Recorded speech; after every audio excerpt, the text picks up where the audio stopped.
Hey everybody, it's a really shitty day in Tennessee. Check it out. It's wet as shit. It's like flooding the whole shop. It's really awesome here. There's water everywhere. Can't wait to get to my new shop. It is rained. I don't even know. It's flood stage for sure. All the rivers are flooded. I should show you some pictures. I might put some pictures on there. It's just totally flooded as fuck. I bet it's rained 10 inches in 2 days. Anyway, I was previewing Craigslist and I totally forget the guys' names, but it was Mel, and I forget your last name with your son, but I appreciate it. This is the bike that I got from you guys. You know, you guys that don't know them, I found this on Craigslist. It was a cheap little dirt bike. I was looking at buying another one, buying a new one, and I thought that would be stupid. Why don't I just find a cheap one and try and fix it? So, like I said, a shout out to those people. I found this on Craigslist for $400, and I just went out there and looked at it, and it's a great deal. They'd taken it apart, and it was smoking really bad, they told me, and they had taken it apart, put the piston rings and pistons in it, and something happened, and now it's not running. So anyway, I bought it, like I said, so I can have something fun to mess around with, and who doesn't need another motorcycle? And so here we are. So I know absolutely nothing about this bike. I'm going to start from scratch, but it looks pretty good, huh? It's a 2002 Honda XR 100. Very, very, very, very popular motorcycle. They made tons of them, and now it's called a CRF 100. It's a 4-stroke, 99 cubic inch. Just a badass little cheap dirt bike, you know. Kick, you know, no light, no brake lights. It's not a dual sport, but it's got drum brakes. You know, they're badass little dirt bikes. A lot of little kids get them. But it's kind of cool because it's the next step up from a little 50. So, you know, actually an adult can ride it, you know. I'm 6'2", you know, and you can see that it kind of fits me. I could at least ride it a little bit. But anyway, so here we go. I'm going to see what's wrong with it. I'm going to yank the spark plug out first. Like I told you guys, I'm going to check for spark, air, and fuel. And then I'm going to go from there. And I think kind of what's wrong with it, there might be timing issues and or the compression's way off. So I'm going to check that. So I'm going to take the spark plug out, like I said. Spark plug out. I'm going to yank my compression gauge out and see what the compression is. Alrighty, I'm making slow progress. Like I told you guys, I yanked the spark plug out right here. And I took the gas tank off, which is pretty simple. Take the gas tank off, there's just a bolt here and a bolt on the other side. And there's a little clip that goes right here up to the top of the gas tank, which would be right there. You just pull that thing down under these 2 bolts. So I went ahead and took the tank off, and now I'm here at the motor, and I need to check for spark, but I need to check for compression. And I don't think it's got any compression. So let's see. An easy way, if you don't have a compression tester, just put your finger over the hole and spin it over.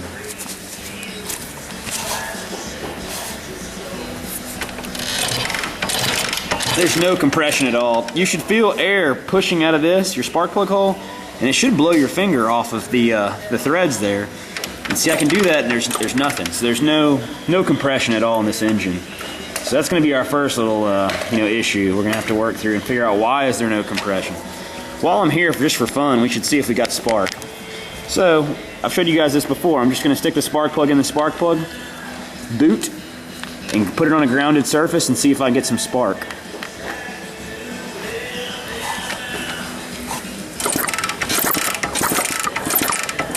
Got spark.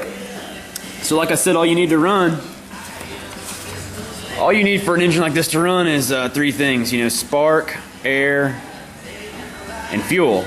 And, you know, the secondary components to those 3 is compression, obviously. You're going to have something to compress this air and keep it in there at the right perfect time to let it explode. So I'm guessing I've got fuel, although who knows, and I know I've got spark, but I don't have any compression. That's my main problem. So I'm going to have to take this apart, and I'm going to check all the timing in here. That's my first thing. I want to check the timing. There is the possibility that possibly the rings are backwards, but I'm going to try that first and we'll see what happens. So let me take this top off and access the valves, and I'm going to take this off so I can access the timing chain in there as well and check all the marks. Okay. Hey, so here we are. I yanked the head off. The only thing that you guys are going to need to know to yank your head off is that there's those 4 bolts, as I told you guys. Camera, work better. Alright, cool. And then right there, sorry about the crappy imagery, but right there, that little slide hole, what that thing does is it holds the top chain tensioner. and it's got a little cam like this. So this cam would slide right in that hole, like that, and it's got a flathead on it so you can adjust the cam. You can see how it's oblong. That's how one of the ways you can tighten the chain. But either way, so what we're doing now is I yank the piston and I yank the jug, and now we're kind of checking the jug. And it doesn't look all that great. So we need to check this jug. We need to check the cylinder head. And I yanked the piston rings, and these are the two piston rings, and one of them was in backwards. There's two piston rings, and usually on these kind of piston rings, there'll be a dot on one of them if they're supposed to go one way, or a number or a letter or some crap, and usually that letter goes up. It goes up towards the top of the piston. So like on one of these rings, for instance, if it had, I wish I could show you guys, but this camera won't really zoom in. There's actually a T. There's actually a T on one of these rings. I'm trying to find it for you. I think it's on this one. Either way. So the T always goes up. The T, the dot, the letter, whatever the hell it is, it always goes up. So, one of the rings was in backwards, like I said, and that's going to make it smoke like hell and do some weird shit, but it wouldn't kill the compression. There'd still be some compression. These bottom rings, all they do, these are your wiper rings, this very bottom ring here. There's two very thin ones, and then there's a weird looking S ring, and it's like a spring, and all that thing does, like I said, is it's a control ring. Oil scraper ring. There you go, you can see it. Now your top ring is where all your compression is going to come from, and it's designed so that like when the gas explodes, it acts almost as a seal, and it'll open up, fill the cavity of the cylinder with the exploding gas energy, it'll trap it, and then it shoots the piston down. And this middle one is more of a scraper as well. This helps draw the oil up into the top of the cylinder, and this scrapes some of it away, and this top one is just for holding the expanding gas. At least that's my understanding. I'm not a machine shop expert, but that's my understanding at least. So anyway, so this is a new piston. One of the rings was installed backwards, I believe. And the next issue is what's up with this head, and I think the head has been contacted. Can you see a little bit of different metal? How the metal looks different? You can see right there, it looks a little bit different than the other part of the valve. It's black, and there's a little piece of silver on the very tip, and that's indicative of the intake valve actually hitting the piston, and it'll bend it a little bit, and it hits it so hard that it'll deform the steel a little bit right there. So a quick check for this is going to be, well, let's just put it on the bench. This is really redneck, but it works pretty damn well. This will work on all cars. There's a spark plug in here, there's an intake and an exhaust valve. If you want to check your exhaust valves and intake valves and see if they'll seat properly, you can just take water or oil and you can add water to it, and if it'll hold water, it'll hold compression. If it leaks, you got an issue. So right now it seems to be holding. See that water still in there? We haven't had any water run out yet. So that's good. If this thing wasn't seating properly, if it was bent really bad, you'd see water coming out. This is the intake, okay? So you'd see water rolling through the intake, just coming out of it. And we don't really see any. And the same thing goes for the exhaust. Like this is the exhaust valve, and if there was a bend in the valve, or if the valve was seated too far into the head for some reason, due to like a lean condition, you'd see water rolling through this. And this is like a really redneck, kind of old school country way to check. And like I said, you just take water, and you can just take water and make sure the valves are seated. They usually are. The springs are keeping the head pulled down, keeping the valves pulled down. You just dump that water in there like that, and it'll hold it just like that. Pretty interesting, huh? You can use the same trick as well. The same trick with the water will work as well if you were to take this piston. Say you think your piston rings are pretty crappy, and you think you're not gonna run on you. I've already taken the jug out, you know, the jug that this thing slides on, which is right there.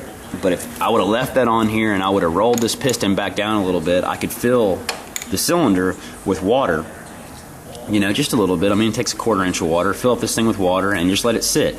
And, you know, if I wait 30 minutes, 45 minutes and I come back and all the water's gone, all the water went down into the case down here, okay? And the reason that it did that is it leaked right past the piston rings, the compression ring, the scraper, and the other scraper, the oil control ring. The water would have leaked right past it due to clearances that are way too loose, okay? And that's kind of what I think might be part of the issue with this. I think that this has got a new piston in it and the new rings, but I think the cylinders wore pretty bad. So now we're going to check the cylinder and see how much play the cylinder's got. And I don't have a micrometer or a dial indicator that works right now. They're all rusted. So we're going to do it the old school redneck way as well. See, this is the jug, the cylinder jug they call it. All I'm going to do is take one of the piston rings. I'm going to put it down in there. I'm going to check the end gap, and that's going to kind of give me a rough idea of how much play, how big or small that cylinder is, okay? So I'm trying to explain that to you guys. Let me think. Yeah, I mean, I guess pistons will do two different things. They wear in different ways. You know, one thing is that it'll just wear, you know, out, and it's a larger cylinder, truthfully. But that's not really true, because what happens is, like, as this engine runs, there's a whole lot more explosive energy in the first little bit of this, and this ring is going to expand way harder at the very beginning than it does at the very end of the stroke, because the energy has already been dissipated mostly down towards the bottom. So what you get is kind of it's kind of like an egg shape. It'll be really worn at the top and not so worn at the bottom, or tapered, they call it, tapering the jug, tapering of a cylinder. So, you know, that's what we want to check for right now. We're going to check it here, and we're also going to check it down at the opposite end, okay, down here, because the piston never really even gets down here, okay? This ring won't get way down here. So, you know, so you use this number down here versus the number at the top of the jug, where most of the compression happens and most of the expansion of the ring, and we're going to check the differences, and we'll see what kind of play we have, okay? So like I said, how I'm going to do that is I'm going to stick this in there, this ring, kind of like that, and this is called piston ring end gap, okay? And I'm going to go get a socket now that fits about this diameter so I can keep it in there perfectly square, okay? You can use the piston, I just don't have the piston out, so I'm going to use a socket, but you could take the piston, slide it in there, and make sure that it's, you know, it's equal all the way across and distance down. And then I'm going to take a feeler gauge, which, don't know where mine went. Let's see here. Of course, I don't know where it went, but I'll have to find my feeler gauge at any rate. And we're going to stick a feeler gauge in there and I'll show you. So we'll be back in. Sweet, so here we are, okay? I got that ring in there and I used a big socket to center it. That thing centered that ring. And now this is a feeler gauge, okay? You can buy these anywhere, they're super cheap. And they have numbers on them, like right there. See, it says 0.008 or 2.03 millimeters, 0.203. So now what I'm going to do is, it's called go, no go, okay? So I'm going to take this 800ths, I'm going to slide 8,000ths, and I'm going to try and slide it in here. Okay, and you'll see that 8,000ths will slide through, okay? If I can get to slide in that gap. But just barely. It's actually kind of tight there. So now, I'd go to the next one, okay? So I'd go through my feeler gauges and find 9,000ths or 10,000ths, and I don't know if this one's even got it. I don't think it does, but what we do have is 12,000ths. So somehow it goes from 8 to 12. I don't know, I probably lost them. But anyway, let's check that. Let's see if 12 will go through. No chance. See, it won't even slide in that gap. So I'm going to guess that this end gap is somewhere, let's just say 9,000ths, 10,000ths. So it's got 10,000ths of a gap in between those two. Now let's take the same ring out and do the bottom. So we'll just flip this out and see how tight the bottom is. Alright, so I've got the bottom now. And I found my little one. So I've got 8,000ths and 11,000ths on this crappy feeler gauge. Okay? So let's check the bottom. 8,000 slides right in there. Let's check 11,000ths.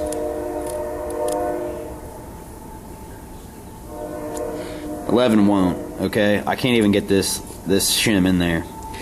So that's kind of surprising to me.